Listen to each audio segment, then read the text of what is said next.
আচ্ছা, এখন কি জায়গাটা স্পষ্ট হয়েছে? কোন জায়গা দেখতেছেন? বাড়িতে নাকি বাড়িতে? এটা মনে হচ্ছে কি আমি কোথাও গেছি সেরকম একটা, মানে স্কুল বা কিসের একটা মাঠের কোণে যেন মনে হচ্ছে। পরিচিত কোন জায়গা না? না, পরিচিত মনে হচ্ছে না আমার। আমি জিজ্ঞাসা করলাম যে আমার কাছে কতদিন যাবত আছো? আমার কাছে কতদিন যাবত আছো? বলে তুমি যদি কথা না বলো আমি কিন্তু তোমাকে শাস্তি দিতে বাধ্য হবো। আপনি জিজ্ঞাসা করেন যে আমি কি তোমার কোনো ক্ষতি করেছি? আমি কি তোমার কোনো ক্ষতি করেছি? বলে আউযু বিল্লাহি মিনাশ শাইতানির রাজীম। বিসমিল্লাহির রহমানির রহিম।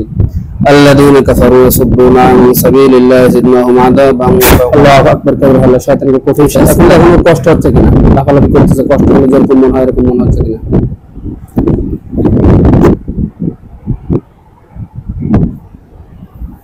আউযুবিল্লাহ এই করতেছে। আল্লাহু আকবার। আল্লাহ কঠিন শাস্তি দেবে। জিজ্ঞাসা করেন যে আমাকে ভালো লাগে সেই কারণে থাকো? আমার ভালো লেগেছে এখানে থাকো। বলতেছে এটাই হলো মূল কারণ। ভালো লাগছে এটাই মূল কারণ। জিজ্ঞাসা করেন যে অনেক দিন যাবত আছো? অনেক দিন যাবত আছো? আচ্ছা, আপনি অসুস্থ কতদিন যাবত? শারীরিক এক মাস পড়ে গেছিল? এক মাস না, এক মাস পরে যায়নি। কি রকম ছিল? 5 বাসে সিঁড়ি থেকে পড়ে যে ব্যথা পেয়েছে তারপর থেকে মানে আর পা হাঁটতে পারতেছি। আচ্ছা, আপনি জিজ্ঞাসা করেন যে আমি যে সিঁড়ি থেকে পড়ে গেছিলাম তুমি কি আমাকে ধাক্কা দিয়েছিলে? আমি যে সিঁড়ি থেকে পড়ে গেছিলাম তুমি কি আমাকে ধাক্কা দিয়েছিলে? হ্যাঁ বলতেছে। আপনি জিজ্ঞাসা করেন যে আমাকে ভালো লাগে তাহলে আবার আমাকে কষ্ট দিচ্ছ কেন? আমারে ভালো লাগে তাহলে আমার কষ্ট দিচ্ছ কেন? জিজ্ঞাসা করেন যে আমার বিবাহের আগে থেকে থাকো? কিন্তু এর চেহারাটা আমার চেনা চেনা লাগতেছে। এই চেহারাটা আমি চিনি কিভাবে? আমি আমার ছেলেকে নিয়ে মাদ্রাসায় পড়াতাম, ওই মাদ্রাসায় একটা খাদেম ছিল, খাদেম ছেলে, ওই ছেলেটার চেহারা বেশ নিয়ে আসছে। খাদেম চুল বড় বড়? হ্যাঁ, ওই যে সাইফুল একটা খাদেম ছিল না, ওই বলছিলাম ওই খাদেমটার চেহারা বেশ নিয়েছে। হ্যাঁ, ওই চুল ওই 14 বছর হয়েছে। তার সাথে কোনো ঝামেলা ছিল? না, আমার কোনো ঝামেলা নাই। আচ্ছা, আপনি বলেন তুমি তো মাদ্রাসায় থাকতে, ওখান থেকে আসছো আমার কাছে? তুমি কি মাদ্রাসায় থাকতে? এই মিজানুর জন্য চেহারাটা এতক্ষণ পারমানেন্ট করা ছিল, কিন্তু এখন আছে চুলগুলো জট পাকায়ে মুখের কিরকম একটা বিপদ থাকছে। ক্ষতি করতে পারে, বুঝছেন? আমার আপনি বলেন যে তোমাকে তো পাঠাইছে আমার কাছে? তোমাকে কে পাঠাইছে আমার কাছে? পাঠায়নি, ওই মাদ্রাসা থেকে ওখান থেকে আসছে আর কি। এখন ওখানে থাকতো। ওখানে এখন দেখাচ্ছে যে মাদ্রাসায় একটা আম গাছ আছে না, বড়, ওই যে আম গাছ থাকতো। ওই আম গাছের হ্যাঁ ওই গোড়ায় দাঁড়ায় আছে ওই ছেলেটা। আর চুলগুলো এরকম, দাড়িগুলো এরকম, কিন্তু পায়জামা পরা শুধু। আচ্ছা, তো আপনি বলেন যে তুমি যে আমার এত বড় শারীরিক এই যে শারীরিক ক্ষতিগুলো করেছো, এই শারীরিক ক্ষতিগুলো আমাকে কেন করলে? তুমি যে এতগুলো শারীরিক ক্ষতি করেছো আমার, কেন করলে আমার এরকম ক্ষতি? বলে ভালো করে বলো, তোমার কোনো ক্ষতি করিনি, তোমার ভালো লাগে সেই কারণে আসছো, তো এই ধরনের ক্ষতি করেছো কেন? আপনি জিজ্ঞাসা করেন যে আমি যে মাঝে মাঝে বেহুশ হয়ে পড়ে যাই, এগুলো কি তুমি করো? তুমি তো মাঝে মাঝে বেহুশ হয়ে পড়ে যাও, এগুলো কি তুমি করো? তুমি একা আসো না তোমার সাথে কেউ আছে? একা না, সাথে কেউ আছে? ওই একাই রয়েছে, চুলগুলো এরকম বিশ্রী অবস্থা, মুখে কারো কিরকম একটা মোটামোটা কিরকম একটা দাঁড়ায় আছে, একাই দাঁড়ায় আছে, একাই দাঁড়ায়। প্রথমে বানরটা একাই ছিল। মাদ্রাসায় আপনি যাইতেন কত বছর আগে হতে পারে? মাদ্রাসায় আর 4-5 বছর হচ্ছে। 5 বছর। জিজ্ঞাসা করেন যে তুমি কি আমার সাথে 5-6 বছর আছো? তুমি কি আমার সাথে 5-6 বছর আছো? বলে 7-8 বছর আছো? তুমি কি আমার সাথে 7-8 বছর ধরে আছো? 7-8 বছর। আমাদের সাথে কিন্তু সম্পর্ক ঝামেলা হয় না, বুঝছেন? জ্ঞান আমরা জিজ্ঞাসা করেন যে আমাদের এই স্বামী স্ত্রীর ভিতর কি বিচ্ছেদের জন্য তুমি কি কিছু করো? আমাদের স্বামী স্ত্রীর মধ্যে বিচ্ছেদের জন্য তুমি কিছু করো? দেখছেন, হঠাৎ রেগে যায়, বুঝছেন? হঠাৎ রেগে যায়, মানে জিজ্ঞাসা করেন যে আমার যে হঠাৎ রাগ হয়ে যায় এগুলো কি তোমার কারণে? আমার যে হঠাৎ রাগ, এগুলো কি তোমার কারণে? ও তো করে এগুলো আর কি। জিজ্ঞাসা করেন যে আমার সাথে কি সবসময় থাকো? আমার সাথে কি সবসময় থাকো? এমন একটা পরিস্থিতি হচ্ছে, আমাদের দূরত্বটা বেড়ে যাচ্ছে, বুঝছেন? দিন দিন দূরত্বটা বেড়ে যাচ্ছে। মানে আমার প্রতি ওর একটা অনীহা, ওর প্রতি ও আমার প্রতি অনীহা, ঠিক আছে? মানে টান ওটাও করতেছে আর কি, সংসার ভাঙার জন্য আর কি করতেছে। সবসময় থাকে? কিছু বলতেছে না। থাকলে বলতেছে না। আল্লাহু আকবার। ভালো লাগে, কঠিন শাস্তি দেওয়া লাগে যতক্ষণ পর্যন্ত মতো স্বীকার না করবে। দেখেন আবার শাস্তি হচ্ছে, আবার কষ্ট হবে। দেখেন মুখটা কি করে এরকম হাতি করতেছে, হাত চুলকাচ্ছে। হাতে কোনো এরকম করতেছে মুখে করে।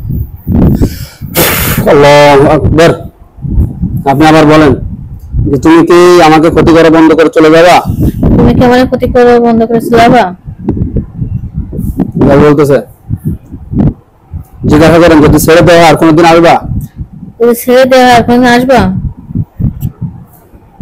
বলেন যে যদি এরপর কোনোদিন আসো তোমাকে মেরে ফেলে দেওয়া হবে। এরপর যদি কোনো আসে তো তুমি মেরে ফেলে দেওয়া হবে। রাজি আছো? রাজি আছো? রাজি আছো? সুপার এভাবে মাথা নাড়তেছে কিন্তু হাত এখন তুমি তোমার মূল আকৃতিতে আসো, অপরের স্রোত ছেড়ে নিজের আকৃতিতে আসো। পরিচিত লোকের আকৃতি পরিবর্তন করে অন্য কোনো আকৃতিতে আসো। কিছুটা মানে একটু বিকৃত দাঁত মাত করে এখন পশুর এরকম করতেছে, মানে প্রপার অর্ধেকটা কিছু দেখা যাচ্ছে কিন্তু না ঝাপসা দেখা যাচ্ছে। হ্যাঁ, আমার ওর আকৃতি দেখা যাচ্ছে ওরকম থাকে তাই। জিজ্ঞাসা করুন সত্যি কি চলে যাবা? সত্যি কিছু যাবা? আমার সুস্থ করে দিয়ে যাওয়া চলে যাওয়া কিছু বলতেছ না। সুস্থ করে দিয়ে যাওয়া। হ্যাঁ, সত্যি করে বলো তুমি সত্যি সত্যি চলে যাবা? হ্যাঁ বলতেছে। আপনি বলেন যে আমার শরীরে যত ধরনের ক্ষতি করেছো সব ক্ষতিগুলো উঠাও। আমার শরীরে যতগুলো ক্ষতি করে সব ক্ষতিগুলো উঠাও। শরীরে না শুধু বাড়িতে, হ্যাঁ, সব সব বাড়ি যে যত জায়গায় যা আছে, যত আমার বাড়ির যে জায়গায় যে ক্ষতি আছে সবগুলো উঠাও। আমার স্বামীর যদি কোনো ক্ষতি করে থাকো সেগুলো উঠাও। বাড়িতে সব আছে। ছেলে মেয়ে বাচ্চা সবাই বলেন যে ক্ষতি সব উঠাবা। ক্ষতি সব উঠাবা।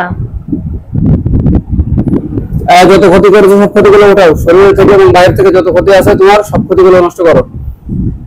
বলেন যে করতেছো? করতেছো? আল্লাহ যত জায়গায় যত বস্তু রাখা আছে সকল জায়গাগুলি দেখাচ্ছি।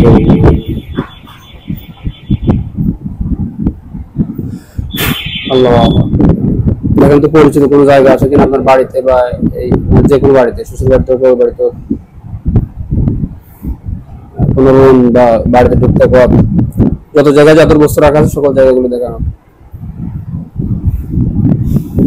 একটা জায়গা শুধু বসছে আমাদের মসজিদের এক সাইড। মসজিদ আমাদের বাড়িতে কবরস্থান নাকি এখানে?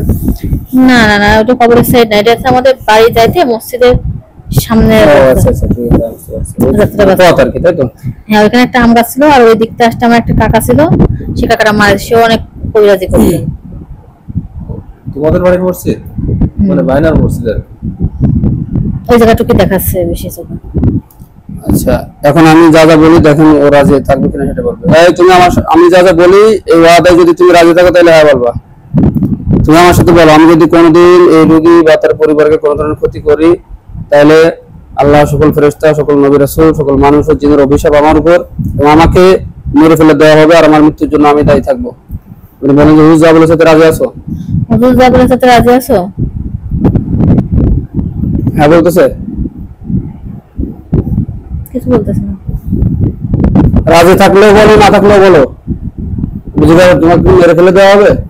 তোমাকে কি মেরে ফেলতে হবে? তাহলে বলেন যে রাজি আছো, ওয়াদা রাজি আছো?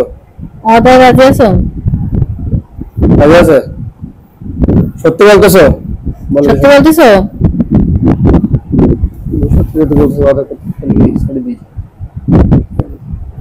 ক্ষতিগুলো উঠাইছে কিনা, তোমার যে ক্ষতিগুলো করছে, এই যে অসুস্থতা করছে, ঠিক আছে, পরিবারের ওই যে কাপড় নিছে, তুমি ক্ষতি নষ্ট করেছো? ক্ষতি নষ্ট করেছো? নষ্ট করবো না? ক্ষতি নষ্ট করবে না? দ্রুত ক্ষতি নষ্ট করো। আল্লাহ শরীরে এবং এর বিরুদ্ধে যত জায়গায় যত বস্তু রাখা যায় সকল জাতের বস্তু ক্রিয়া নষ্ট সহ মানুষের সকল ধরনের ক্ষতিগুলো নষ্ট করতে যেন আমি আইডি বাড়ি যেতে পারি।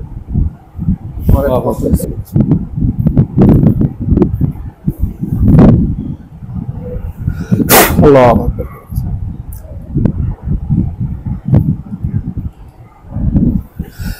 আল্লাহ আকবার কবিরা আল্লাহ আকবার।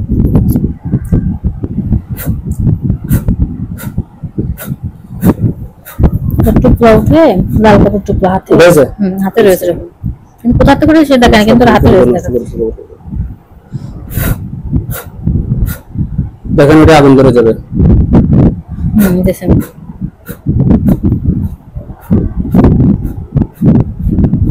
পড়ে ফেলছে। আচ্ছা ঠিক আছে, তুমি যেহেতু ওয়াদা করলে ভবিষ্যতে যদি তোমাকে আর কোনো ধরনের সংশ্লিষ্টতা পাওয়া যায় এই রোগীকে ক্ষতি করার সাথে, তাহলে অবশ্যই তোমাকে কিন্তু আল্লাহ শুকরের মাধ্যমে মেরে ফেলে দেওয়া হবে। তাহলে তোমাকে আজকে তোমার ওয়াদা মতো ছেড়ে দেওয়া আছে। দেখেন চলে গেছে, ঠিক আছে? আচ্ছা ঠিক আছে।